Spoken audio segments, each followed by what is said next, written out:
how do I create income streams that don't require a big down payment? And what people don't really understand with vending machines is like the machines I just bought 3 last month, 0 money down, and I'll have them paid off in less than a year with the profits from the machine. So you think about ways to get started when people say, oh, a lot of upfront capital, that barrier is already removed this way. So that's been really exciting to see these different stories in our Vendingpreneur community of you don't need an emergency fund or a lifetime of savings or, a generational hand-me-down of capital. You can get started right away with 0 money down. And that's what I'm all about, using good debt as leverage.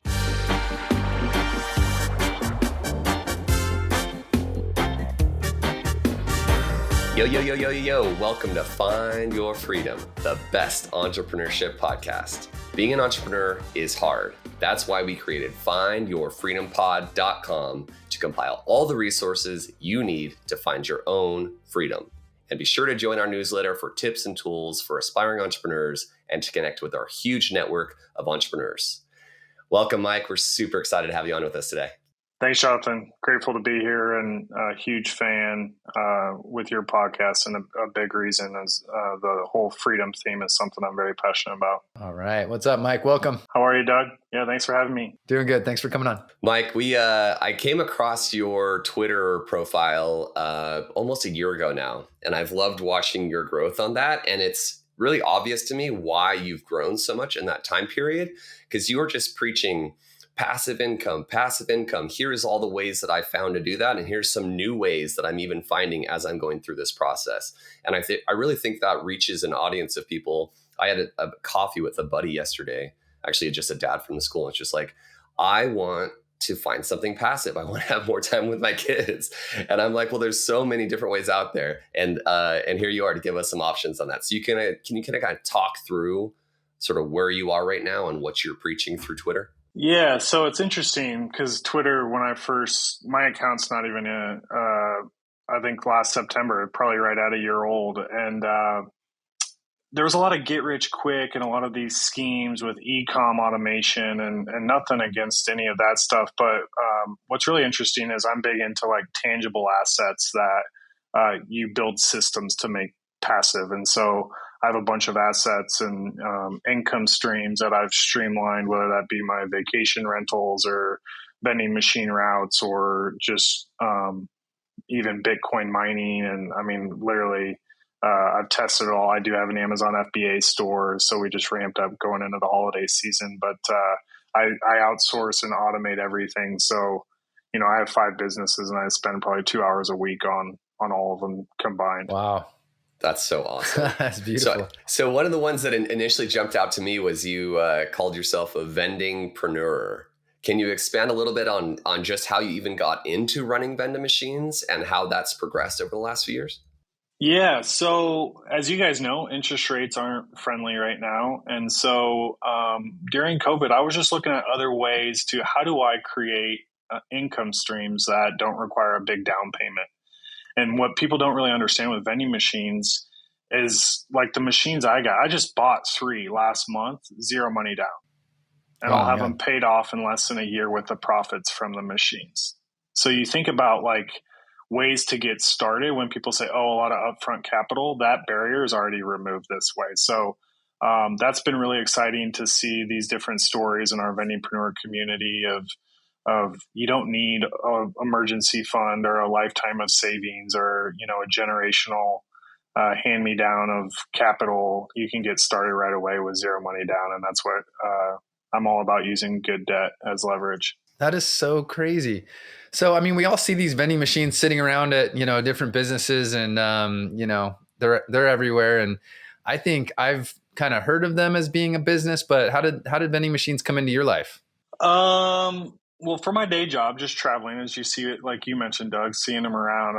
Every time I'm in an airport, I'm always checking out like the coffee barista that's a robot in the SFO airport, or the Lego vending machine in O'Hare, and just like these random machines. I'm like, wow, this is crazy. And internationally, they're everywhere. That's where they were founded. And then people don't realize this. Warren Buffett's first investment as a 19-year-old was a vending route. And his number one regret was he sold it a year later for like a 10x multiple, because he just wanted that get rich quick thing at the time.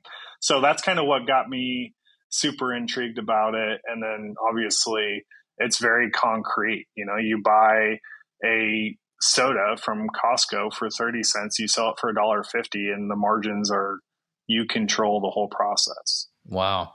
So really what you're saying is vending machines are the reason that Warren Buffett has become one of the richest people on the planet, because he got that little bug to get his vending machine. He sold it too quick. And then he said, wait a minute, let me change my whole strategy around and hold everything, buy the best companies to hold everything. So it started with vending machines. He owes everything to vending machines. I don't know about that. Don't quote me on that. Nobody knew that until now. So I think you had mentioned that kind of COVID was when you started thinking of ways of how do I find more passive income. Was that when you started your entrepreneurial journey, or does it predate that COVID? It definitely predates that a little bit. I think, you know, taking a step way back is growing up, my dad was a veterinarian and he was building his business and literally got and there's a train rolling through here, so apologies. I love it. There's live. That's exactly. The real.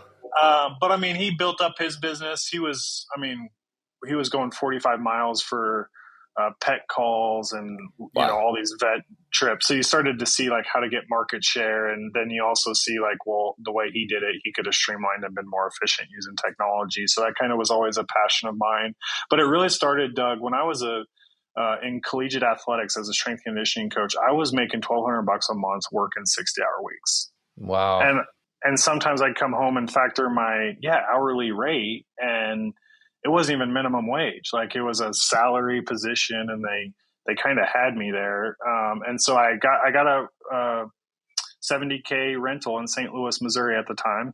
Cash flowing. There was a classic 1% rule. Bought it for $70,000, rented it for $1,000. Like, cleared the 1%.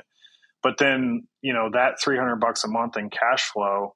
These vending machines, I mean, we're doing 60-70% margins with no money down. It was a no-brainer during COVID as an alternative, as interest rates started to go back up in the real estate market. I want to lean a little bit more into like so you said you went to a school for sports medicine, doing that therapy. And then when did you transition to sales? And then how is that now forming into this? Yeah. So I was a coach in St. Louis, strength and conditioning. My college degree was exercise science. While coaching, I got an MBA, Jonathan, because I was tired of learning about sarcomeres and anatomy. And I was like, I don't know anything about insurance. I don't know anything about business models. Very cool. And then I took a job in Palo Alto with actually Menlo Park with a Silicon Valley tech company that was all around injury prevention, maximizing human performance with elite athletes and special forces. And so I ran and started up the whole business development side. And as you guys know, with cost of living in Palo Alto, so I had 4 roommates house hacking in the middle of Craigslist searches. And we've all been there. Yeah. My one roommate was senior VP at Apple. Other roommate, one of the founders at Impossible Burger. Like, just the classic stories of Silicon Valley, and that just kind of spearheaded things. So when you moved out west to California, you left the minimum wage job that you were working, and came out, got together with some bright minds, did some house hacking.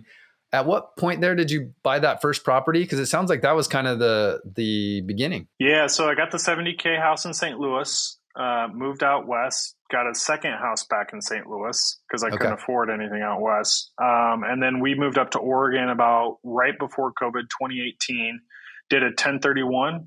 That $70K house we bought, we sold for $120K, took the capital gains, invested in a mountain Airbnb rental, got that for $250 4 years ago, sold that 2 years ago for $450. Bought a rental on the Florida beaches by Clearwater. So just kind of parlaying as we kind of just using leverage. And you're just Airbnb these places? Yeah. Yep. The last 2. Yep. Wow. So still got that one, did $150K last year right outside of Tampa. But then again, I'm big into passive. So my property management, she runs it all. I'm curious how you got that first property when you weren't making very much money. Yeah. Emergency fund. I had $20K in my emergency fund. Keep in mind, at the time, it was a $71,000 purchase. So it was about $14K down. Okay. Very interesting. So you said, you know what, rather than have this emergency fund just sitting over here, I'm going to go and buy my first property. And that kind of sparked your interest in, oh, maybe there is a whole nother world out here where I don't have to grind and trade my time for dollars. Exactly. So at what point did you kind of start to position yourself for like that 6 months of leading up to, I'm going to make this big jump into, full on entrepreneurship as opposed to having it as like a side hustle? Yeah. When did you stop your 9 to 5? Last November. Oh, wow. So I actually had been doing vending machines for 2 years before. I love that. And now I help 109 what we call vendingpreneurs all across the country, from Florida up to New York, Washington, down to California. All these people have 9 to 5s and are trying to find that freedom that you guys so often preach. Oh, cool. So so it was a side hustle, and now is the business more mentorship with these vendorpreneurs? Yeah, it's more of a mentorship, but also a do it for you. So finding locations is the number one limitation to vending. So we have I started a cold call company that helps a lot of service-based companies find either leads or business. And so I help them with their finding leads. So let's say, Jonathan lives in Dallas, Texas. We scrape leads for him. We cold call into them on behalf of Jonathan. And then the minute Jonathan gets a meeting, that's when I kind of help him prep for the meeting. They want to move forward, where to finance the machines, kind of that do it for you offer. Wow, super interesting. Sounds like you had kind of a smooth ride into entrepreneurship. Was there any kind of bumpy portion there that you could talk about leading up to going full force?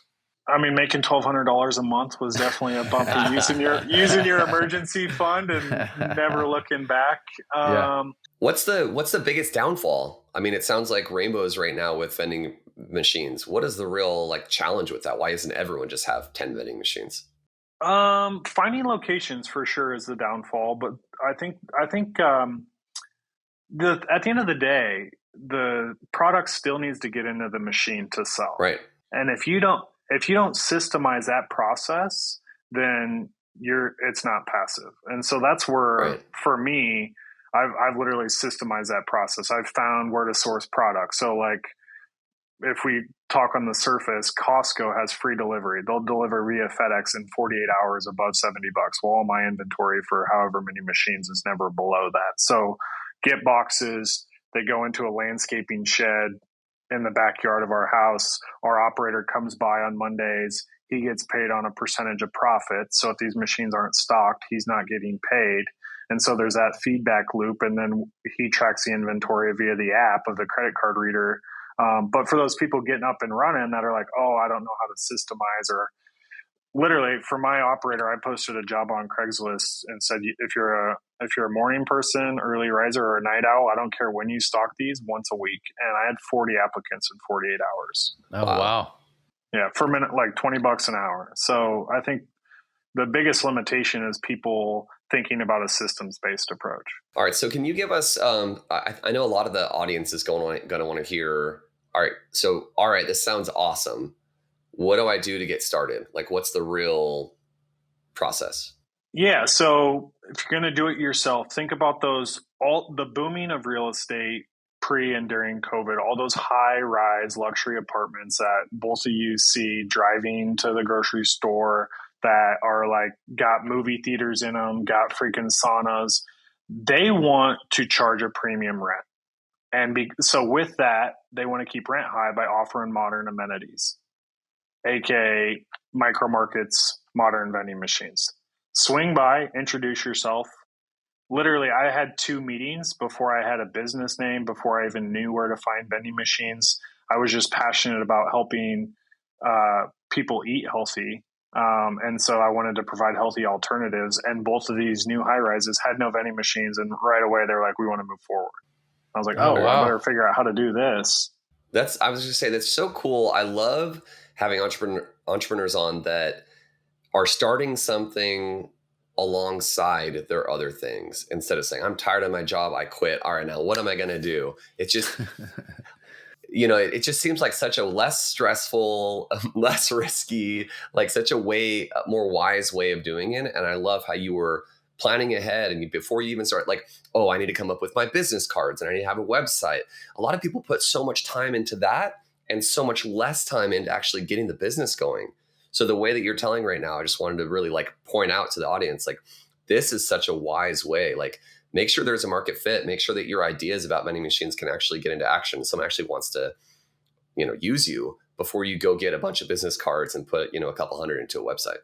Oh, you're spot on. And everyone wants to talk about what their logo should look like. And I'm like, right. Dude, my business, my route's called Penny's Vending because our dog's name is a Bernese Mountain Dog. Her name is Penny. And literally I had no business card. The one apartment was like, we need a certificate of insurance. I was like, oh yeah, we can do that. And then I went home and Googled it.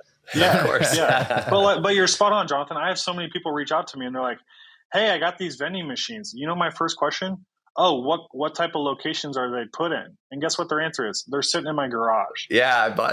I'm like, what in the heck? Everyone I got them over here in my garage. Yeah. Everyone goes to the shiny house on the beach they want to buy. And it's like, is that a market that will even make money first? I love that. That's so good. So these people that reach out to you, so is that what you recommend first? Go out to these places, see if there's even any interest. And then you can kind of say, oh, of course, I have a few on the way right now.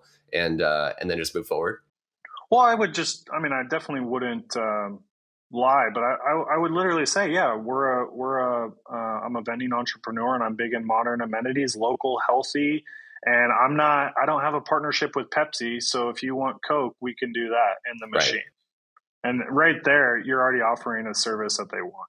So go in and get like a little tight pitch together that kind of explains your unique proposition, and go out and meet the prospective clients. Make sure there's the demand for it. And once you've established that there is, then you can kind of hit the ground running and put the rest of the pieces in as you go. Yeah, exactly, Doug. And if you put yourself in their shoes, so if I go into a Super 8 that already has a market, and their headaches are going to be, they have their employees stocking. And if that employee's sick, that market's not getting stocked. They want modern amenities because their guests are going to want that as an option. And then the third thing that's the simplest is like, you're a local small business. This is your core business. So all these other providers that vending's 5%, but they make 80% from food distribution, they're not going to care about that Super 8. I love that. So can you talk a little bit more about what you said you have 5 current passives. So we've heard about the house rentals, the Airbnbs. We've heard about the vending machines. What else you got up your sleeve? I have a Amazon FBA store and actually a Walmart drop shipping store that I've outsourced completely to a company out of the East Coast. All right. So a lot of people, I think, have heard those terms before. Can you kind of expand on that, on what exactly you're doing? Yeah, so the FBA, what we do is we buy product up front. So we take on the risk of the inventory and then we sell it for, so we buy it, Amazon package it, Amazon comes and picks it up. So for their prime deliveries, they put it in their warehouses. That's how we get into like some of the algorithm of the different package options. But, you think about right now, we just placed an inventory for a bunch of over-the-counter cold medicine because we're going into the winter. And so we're going to put all of that in there. It's all over the counter, buy Tylenol in bulk at $2 and sell it for $6 type of thing. Okay. And then drop shipping it.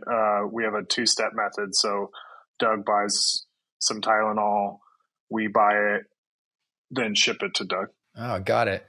You know, what's interesting. I think people, I'm kind of surprised to hear that it started with real estate and then moved into vending machines. And then now you've kind of opened up some other channels and got a lot of different things going and really living that serial entrepreneur lifestyle. How do you view those two opportunities when you compare the two, vending machines and real estate? Would you advise someone to do it the way you did, like get that first property and get your feet wet with real estate investment and passive income that way?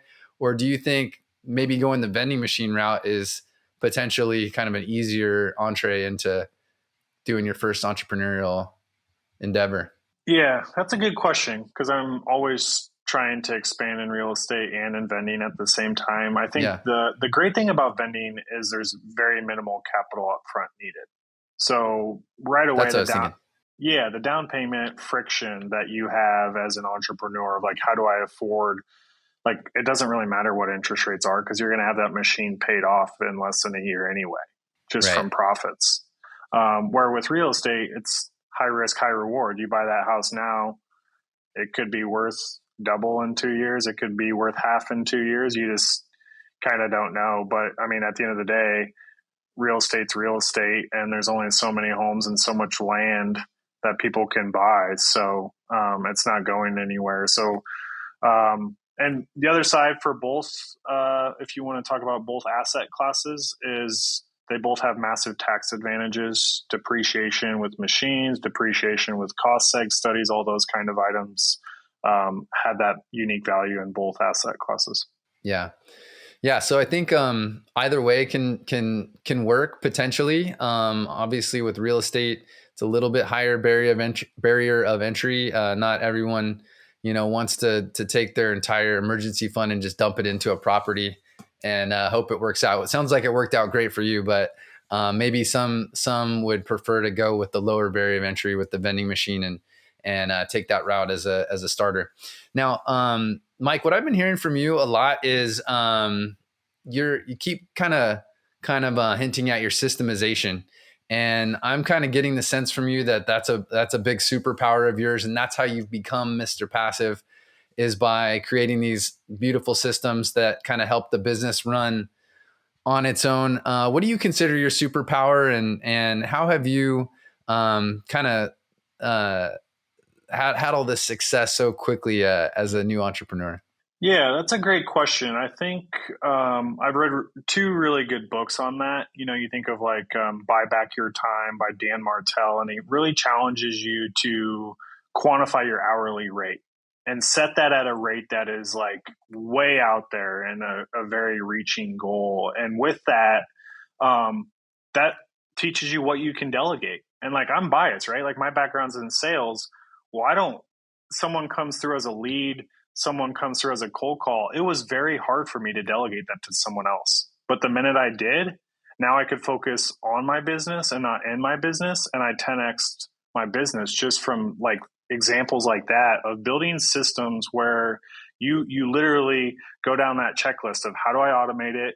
How do I delegate it? Like all the way through. That's why with my vendingpreneurs, I always recommend learn the process for the first month or two so you know how to do things, so you know what needs to be delegated. But at the end of the day, you need to remove yourself from that business and it needs to run by itself. That's such a key point. And I think you referenced something that all of us entrepreneurs struggle with at first, is like, this is my baby and I gotta be the one that executes everything and does it all and wears all the hats.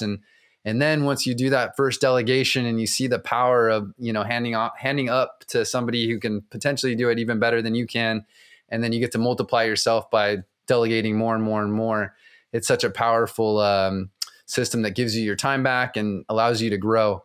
And I also heard you reference a very special book. It sounds like when you think about like, where did this idea for systemization come from? You're like, oh yeah, this book that I read really kind of changed my thinking on the whole thing. And I think, for those that are wanting to become an entrepreneur one day, consuming these books, that's where you're going to get these ideas, and you can really absorb not only the idea, but how to execute it and how to implement it into your endeavors as an entrepreneur. And you bring up a good point. Like, every entrepreneur should ask themselves, if I go on a 4 months vacation, mini retirement vacation, and I come back to my business, has it grown without me?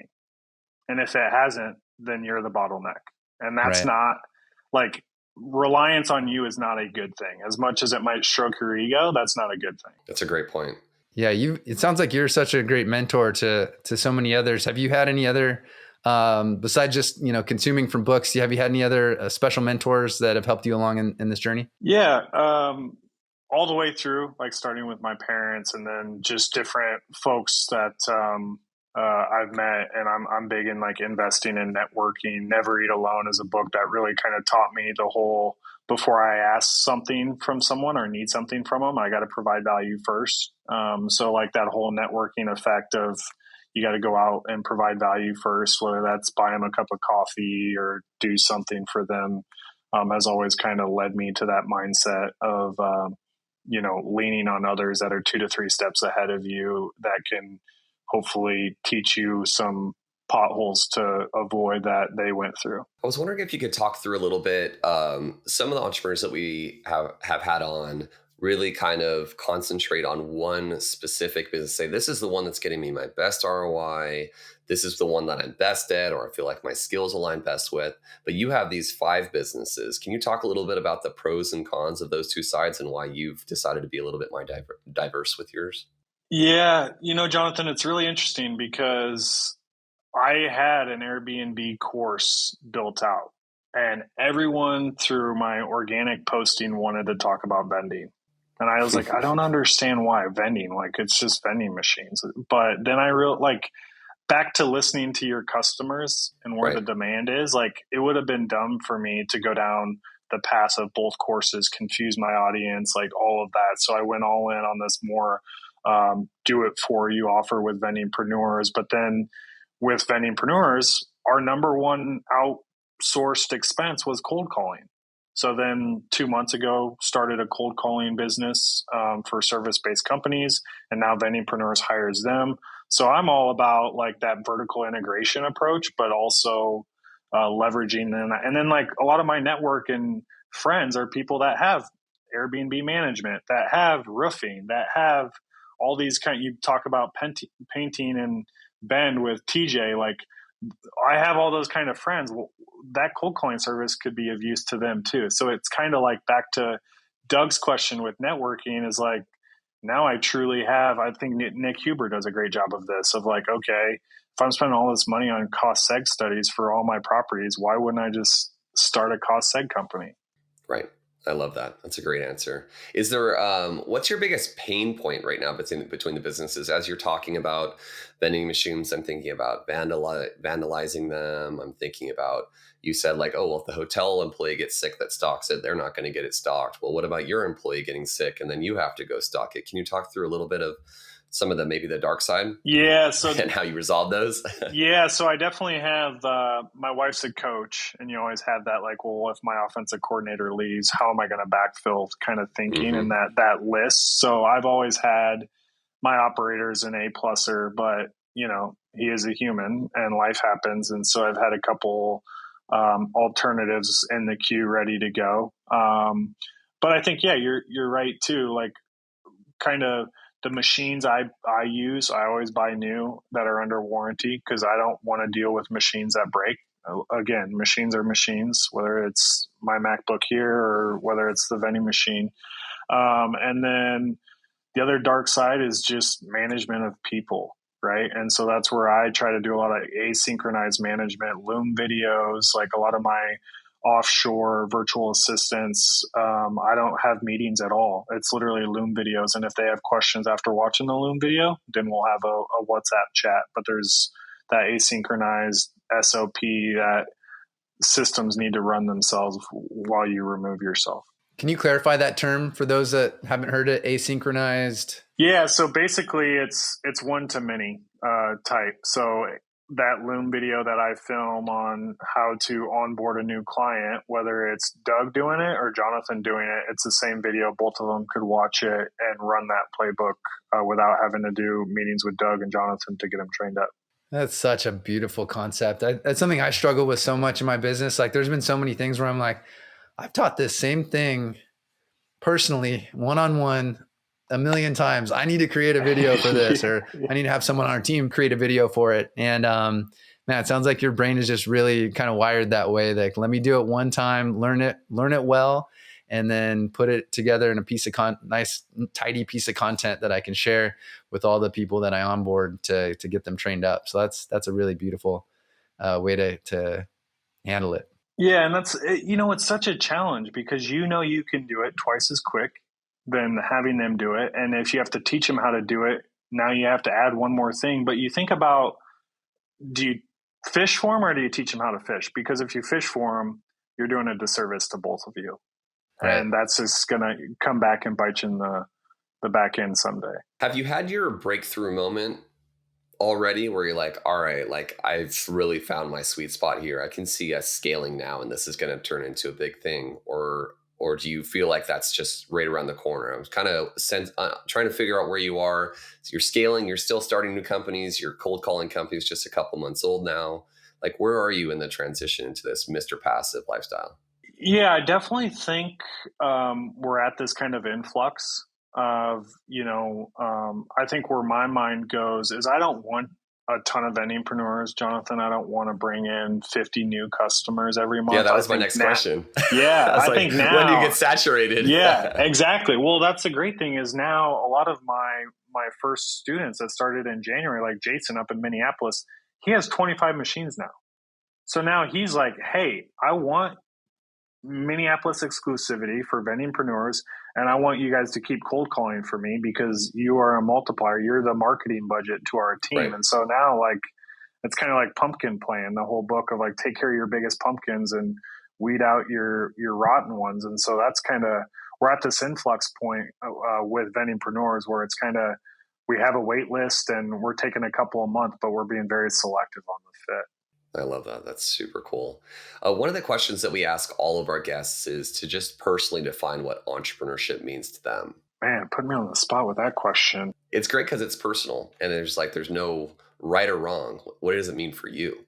For me, it's all about aligning your passions with helping the masses. You talk about you and your supplement company. Like for me, vending has roots to my exercise science background and like protein shakes and like not Snickers and like protein bars and things that truly the startup that I helped found out of Menlo Park is we're doing a lot of work with the military, and there's a national security issue right now with obesity.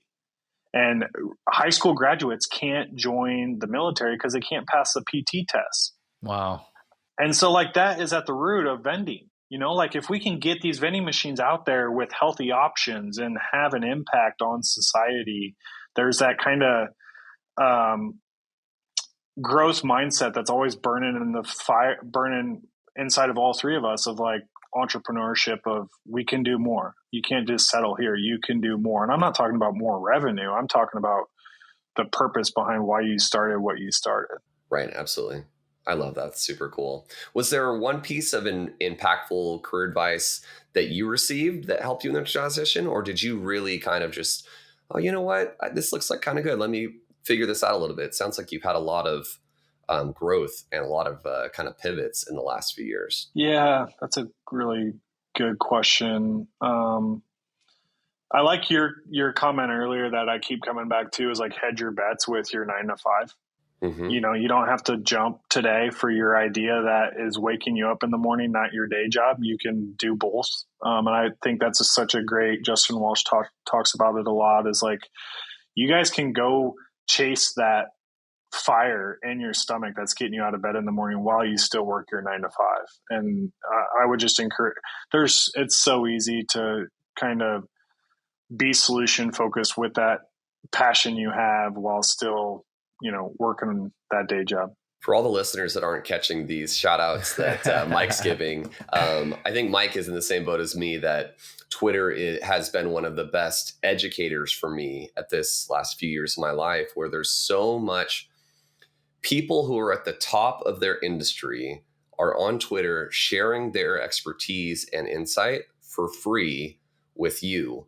And if you DM them for some reason on Twitter, a lot of them will have full conversations with you and share their insight. We've gotten some of our best guests just from me, like reaching out and they're like, oh yeah, I'd love to share that with your audience. So maybe why don't you expand on that, Mike? What has Twitter meant for you? I know now that you've, like you said, you just grew in a year up to, thousands of followers. Yeah. I mean, I think for me, it was that educational platform to start. Like the great thing about who you follow, the lists you can create can be industry specific, can be education, whatever. Like that's one side of it. And then the other side of it is you start getting questions around the content you post, and there's your solution. Like how you answer that question is your solution to your idea. And that's what was amazing about vending machines is like, oh, how much money do I have to put down? Well, there's a community that can be built around answering that question. Yes, that's awesome. I love that. Yeah, and one of the other cool things, about Twitter is that you curate your timeline. Whenever I talk about Twitter with people, I feel like a lot of them are like, "Oh no, like that's just like hate speech or whatever." I've been on it for a few years now, and I don't think I've ever seen anything in my timeline that was something that I would not have been interested in. Some things more and some things less, but never like anything problematic. And it's just, I really think that people need to have a better understanding of Twitter X. And just the fact that you can curate who you follow, and it's whatever specific industry, whatever specific topic, it's so easy. And there's so many generous people out there just telling you like what they're doing and how they started, like very similar to like, our podcast, just like trying to share the wealth of knowledge that we've had so that the people coming up have it easier than we did. And that's kind of what we try and do with the podcast. Yeah, you're spot on. And if you target those I call them micro influencers, but those people 2 to 3 steps ahead of you, not the million follower types, right, but those micro influencers, they're going to be the ones that are at that tipping point where they want to help the people below them because they're not at that next point yet. So, Twitter is such a great asset for education, inspiration, all the above. That's a really key point that you just mentioned there that I think our last guest kind of touched on as well, which is, everyone's like, oh man, I want to hit up the biggest and baddest and I want to DM with Elon Musk, but it's really that guy who's like 2-3 stages ahead of you, not the guy who's, a million miles ahead. And those micro influencers are the ones that you can have access to, and they can actually probably be the most helpful for you because they're not that far down the path. They're kind of right ahead of where you are today and where you want to get. So I think that's a really powerful point that, you can target those people and you will likely be surprised at how willing they are to offer you some advice and their insight and a little bit of their time. So one thing that you said earlier that blew me away, I didn't know this, or I didn't realize this when we were looking into you, was that you really just took this big leap in November. What's crazy about it is when I hear you talk, it sounds like you sound to me like a seasoned entrepreneur who's just been in the game forever, with all the, it sounds like you've been around the block a few times and really, really know what you're saying. So I think I wanted to give you kind of kudos for, it's really amazing to hear all the value that you already can bring to an audience when you've only really been full-time at this since last November. Now, there's a lot of people in this audience who are sitting at a corporate 9-to-5 job or, 9 a.m. to 8 p.m. job, and they're hating it. And they're like, how do I get out of here? This isn't for me. I want to own my own business. I want to be, an entrepreneur. Do you have any parting advice for those folks? And what would you tell them? And just to kind of build on some of the things that we've already talked about, but do you have any last parting advice for those people listening? Yeah, I think you don't have to be in that 9-to-5 forever. That's a choice and a mindset that you've kind of enabled, so to speak. I think the second piece to that is there's something inside of you that excites you.